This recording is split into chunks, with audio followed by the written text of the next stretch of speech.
हालांकि टेस्ला को लग रहा था कि एडिसन की कंपनी ने उनके साथ धोखा किया है, लेकिन वहां काम करते हुए उन्हें बहुमूल्य अनुभव प्राप्त हुआ। उन्होंने देखा कि किस तरीके से दुनिया के सबसे बड़े आविष्कारकों में से एक अपने काम को अंजाम देता है। एडिसन के साथ काम करते हुए टेस्ला ये समझ चुके थे कि उनके पास बिजली के क्षेत्र में एडिसन से बेहतर योजना मौजूद है। टेस्ला ने B.A. वेल और रॉबर्ट लेन नाम के दो व्यापारियों के साथ मिलकर Tesla electric light and manufacturing company नामक कंपनी की स्थापना की। टेस्ला की कंपनी ने शुरुआत में एक कस्बे और कुछ फैक्ट्रियों में अपनी लाइटें लगाई। टेस्ला द्वारा लगाई गई लाइटें बेहद सक्षम और नए किस्म की थी। जल्द ही टेस्ला की लाइटों की खबर अखबारों के पहले पन्नों पर छप गई। टेस्ला अपनी नई कंपनी के जरिए अपने AC मोटर पर भी कुछ प्रोजेक्ट करना चाहते थे, लेकिन कंपनी के मुख्य निवेशक B.A. वेल और रॉबर्ट लेन को टेस्ला के इस नए आविष्कार पर भरोसा नहीं था। उनके अनुसार टेस्ला का AC मोटर एक बेकार आविष्कार था, लेकिन टेस्ला को अपने AC मोटर पर पूरा भरोसा था और वो इस पर काम करने के लिए जिद करने लगे।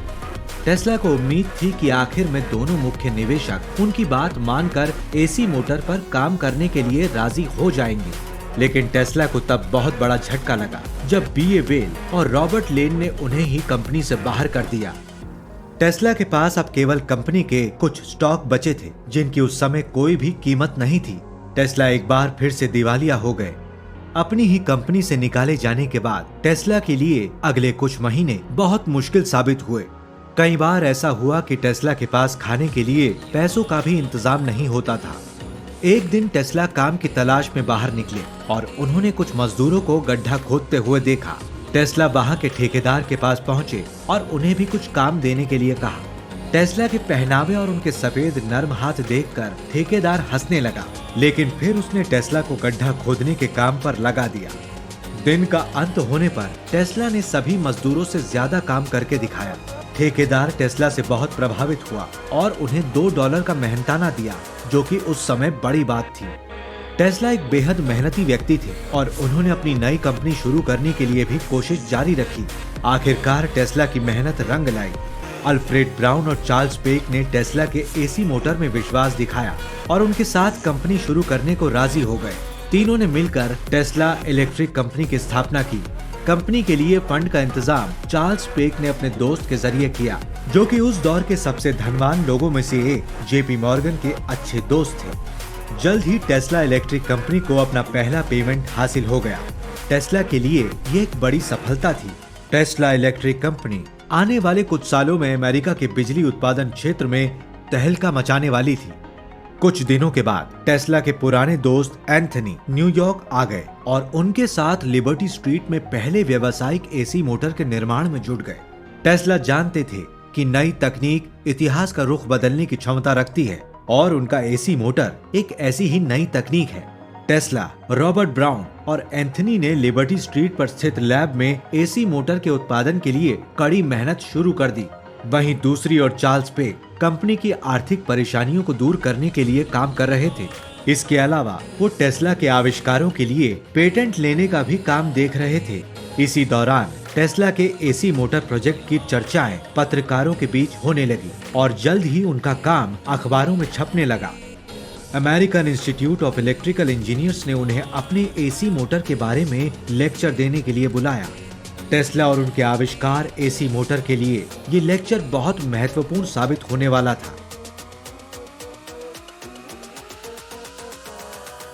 15 मई 1888 को Tesla American institute of electrical engineers के सामने AC मोटर पर किए गए अपने ऐतिहासिक शोध के बारे में लेक्चर देने के लिए पहुंचे। इस समय तक AC मोटर से जुड़े 14 पेटेंट टेस्ला के नाम दर्ज किए जा चुके थे, लेकिन अभी तक उन्होंने अपने इस ऐतिहासिक आविष्कार की आधिकारिक घोषणा नहीं की थी। टेस्ला और उनके साथियों को मालूम था कि इस नए आविष्कार की कीमत कई लाख डॉलर की है, इसीलिए वो पेटेंट अधिकारियों की सलाह पर नए निवेशक ढूंढ रहे थे। टेस्ला, रॉबर्ट ब्राउन और चार्ल्स पेक मिस्टर बटरबर्थ और जॉर्ज वेस्टिंगहाउस जैसे निवेशकों के संपर्क में थे। American institute of electrical engineers के सामने दिए गए लेक्चर के बाद लोग टेस्ला के AC मोटर के बारे में जान चुके थे। पिट्सबर्ग के रहने वाले जॉर्ज वेस्टिंगहाउस उस दौर में बिजली के क्षेत्र के सबसे बड़े उद्योगपतियों में से एक थे। जॉर्ज वेस्टिंगहाउस टेस्ला के एसी मोटर के महत्व और उनके नाम पर पेटेंट की अहमियत जानते थे। जॉर्ज वेस्टिंगहाउस एसी मोटर पर भरोसा करने वाले सबसे पहले उद्योगपतियों में से एक थे। वेस्टिंगहाउस टेस्ला के एसी मोटर और उसके पेटेंट के बदले में टेस्ला की कंपनी की शर्तें मानने को तैयार थे। जल्द ही टेस्ला जॉर्ज वेस्टिंगहाउस के साथ समझौते को अंतिम रूप देने के लिए पिट्सबर्ग पहुंचे। हालांकि जब टेस्ला पिट्सबर्ग पहुंचे तो वहां गर्मी का मौसम था, लेकिन टेस्ला को यहां का मौसम बेहद पसंद आया। जॉर्ज वेस्टिंगहाउस ने टेस्ला के सामने जो डील रखी, उसके अनुसार वो टेस्ला की कंपनी को पहले 60 दिन के ट्रायल के एवज में $5,000 की रकम देने के लिए तैयार थे। ट्रायल के बाद पेटेंट की खरीद पर वो $10,000 की अतिरिक्त राशि देने को भी तैयार थे। इसके बाद उन्होंने हर 6 महीने में टेस्ला की कंपनी को $20,000 की रकम अदा करने का भी प्रस्ताव रखा। हालांकि टेस्ला प्रति वॉट बिजली के उत्पादन पर $2.5 की रॉयल्टी की भी मांग कर रहे थे, लेकिन वेस्टिंगहाउस इस रॉयल्टी का वादा करने से हिचकिचा रहे थे। वेस्टिंगहाउस जानते थे कि अगर वो टेस्ला को $2.5 की दर से रॉयल्टी देंगे तो ये रकम कई लाख डॉलर में पहुंच जाएगी। हालांकि वेस्टिंगहाउस को एसी मोटर की तकनीक पर भी पूरा भरोसा था, तो अंत में वेस्टिंगहाउस टेस्ला को मुंह मांगी रॉयल्टी देने को भी तैयार हो गए। वेस्टिंगहाउस ने टेस्ला को अपनी कंपनी के 200 शेयर भी समझौते के तहत दे दिए। वेस्टिंगहाउस से समझौता करने के बाद टेस्ला न्यूयॉर्क छोड़कर पिट्सबर्ग के होटलों में आकर रहने लगे। ऐसा उन्होंने इसलिए किया ताकि वो वेस्टिंगहाउस को नए एसी मोटर के निर्माण में सहायता प्रदान करने के लिए हर समय मौजूद रह सके। वेस्टिंगहाउस और टेस्ला ने मिलकर जो एसी मोटर बाजार में उतारे, वो बेहद किफायती और सक्षम तकनीक से लैस थे। नए एसी मोटर एडिसन के डीसी मोटर के लिए एक बड़ी चुनौती साबित हो सकते थे, और ये बात एडिसन बहुत अच्छे तरीके से जानते थे। एडिसन ने वेस्टिंगहाउस और टेस्ला के एसी मोटर के खिलाफ अमेरिकी जनता के बीच एक प्रोपेगेंडा शुरू कर दिया। न्यूयॉर्क स्थित अपनी एक लेबोरेटरी में एडिसन ने अपने वैज्ञानिकों को एसी करंट के जरिए जानवरों को मारना शुरू करा, बिजली के झटके देना शुरू कर दिया। दरअसल एडिसन अमेरिकी जनता के मन में एसी करंट को लेकर असुरक्षा की भावना पैदा करना चाहते थे। एडिसन की ये कोशिश धीरे धीरे सफल भी हो रही थी। कई अमेरिकी राज्यों ने तो आवारा कुत्तों और बिल्लियों को मारने के लिए एसी करंट के जाल लगाना शुरू कर दिया। इससे अमेरिकी लोगों के बीच एसी करंट के खिलाफ गलत संदेश पहुंच रहा था। लेकिन न्यूयॉर्क राज्य ने बाकी राज्यों से एक कदम आगे निकलकर एसी करंट से कैदियों को मौत की सजा देने का फैसला लिया। विलियम कैमलर नाम के कैदी को कुल्हाड़ी से अपनी बीवी की हत्या करने के जुर्म में फांसी की सजा सुनाई गई थी। न्यूयॉर्क राज्य ने विलियम को एसी करंट से मृत्युदंड देने के लिए पहले कैदी के तौर पर चुना। एडिसन ने न्यूयॉर्क राज्य के इस फैसले को अपने विरोधियों वेस्टिंगहाउस और टेस्ला के आविष्कारों को कुचलने का सही मौका समझ विलियम को एसी करंट के जरिए मृत्युदंड देने के फैसले का पूरा समर्थन किया। लेकिन विलियम को एसी करंट से मृत्युदंड देने की न्यूयॉर्क राज्य की सारी योजनाएं धराशायी हो गई, क्योंकि जब विलियम को मृत्युदंड देने के लिए कुर्सी पर बिठाया गया और उसके सर पर एसी करंट से लैस एक हेलमेट लगाए जाने के बाद जब करंट चालू किया गया तो उसकी मृत्यु होने के बजाय वो तड़प कर गिर गया। उसका पूरा शरीर जल चुका था और उसके मुंह से खून बहने लगा। पूरे देश में न्यूयॉर्क राज्य के मृत्युदंड देने के इस बर्बर तरीके के खिलाफ प्रदर्शन होने लगे। एडिसन भी विलियम की हालत देखने के बाद दहशत में आ गए और उन्होंने न्यूयॉर्क राज्य के फैसले की कड़ी आलोचना की। लेकिन इन प्रदर्शनों में एक बार फिर वेस्टिंगहाउस और टेस्ला के आविष्कार एसी मोटर को निशाने पर लिया गया। हालांकि वेस्टिंगहाउस अपनी कंपनी को इस दुर्घटना के साथ जोड़कर ना देखे जाने की अपील कर रहे थे, लेकिन इसके बावजूद विलियम के साथ हुई दुर्घटना का जिम्मेदार वेस्टिंगहाउस और उनकी कंपनी को माना जा रहा था। टेस्ला जानते थे कि ये दुर्घटना वेस्टिंगहाउस के साथ चल रहे उनके प्रोजेक्ट पर बहुत बुरा असर डालने वाली है। उनका मानना था कि इस दुर्घटना के बाद एसी मोटर के उत्पादन में कमी आ जाएगी, लेकिन टेस्ला को उस समय बहुत बड़ा झटका लगा जब वेस्टिंगहाउस ने पूरे एसी मोटर प्रोजेक्ट को ही बंद करने का फैसला ले लिया। टेस्ला के लिए एसी मोटर उनका ड्रीम प्रोजेक्ट था। वो किसी भी कीमत पर इसे बंद होते नहीं देखना चाहते थे। इसके अलावा उन्हें यकीन था कि मानव सभ्यता को नई राह दिखाने के लिए हर सदी में एक आविष्कार का जन्म होता है।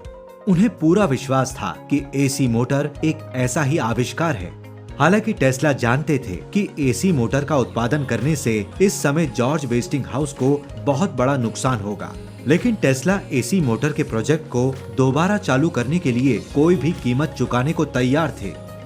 आखिरकार टेस्ला ने वेस्टिंगहाउस से लंबी बातचीत के बाद उन्हें प्रोजेक्ट को दोबारा शुरू करने के लिए मना लिया।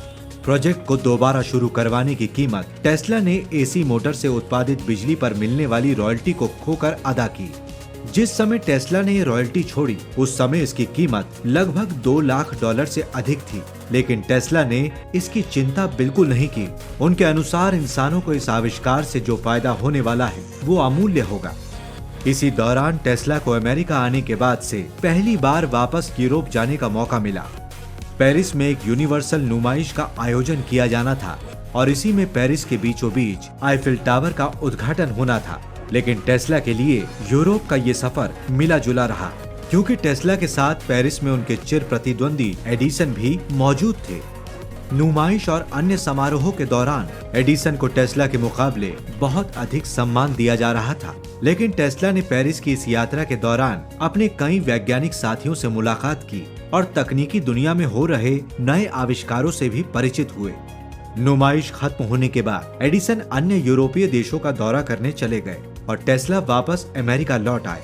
हालांकि एडिसन को अपनी इस यूरोपीय यात्रा के दौरान एहसास हुआ कि टेस्ला का आविष्कार अब एक बहुत बड़ी चुनौती बन चुका है। एडिसन लंदन के सेंट्रल स्टेशन पर जब अपने डीसी मोटर की मदद से लगाई गई लाइटों का मुआयना करने पहुंचे तो उन्होंने वहां देखा कि टेस्ला के सिस्टम की मदद से भी नई लाइटों का इंतजाम किया गया है और वो बहुत सक्षम रूप से काम कर रही हैं। लंदन में टेस्ला का सिस्टम 11,000 वॉट की बिजली को 7 मील की दूरी पर भेजने का काम बेहद सफलतापूर्वक कर रहा था। उस दौर में बिजली को इतनी दूर तक भेजना एक करिश्मे के समान था, लेकिन टेस्ला के सिस्टम की सफलता की कोई भी चर्चा नहीं कर रहा था। यूरोप से लौटने के बाद टेस्ला एसी मोटर सिस्टम की सभी कमियों को दूर कर वेस्टिंगहाउस को एक पूर्ण रूप से सक्षम बिजली मोटर देने की तैयारी में लग गए। इस काम को वो जल्दी से जल्दी खत्म करना चाहते थे ताकि वो इसके बाद अपने नए विचारों और आविष्कारों पर काम कर सके।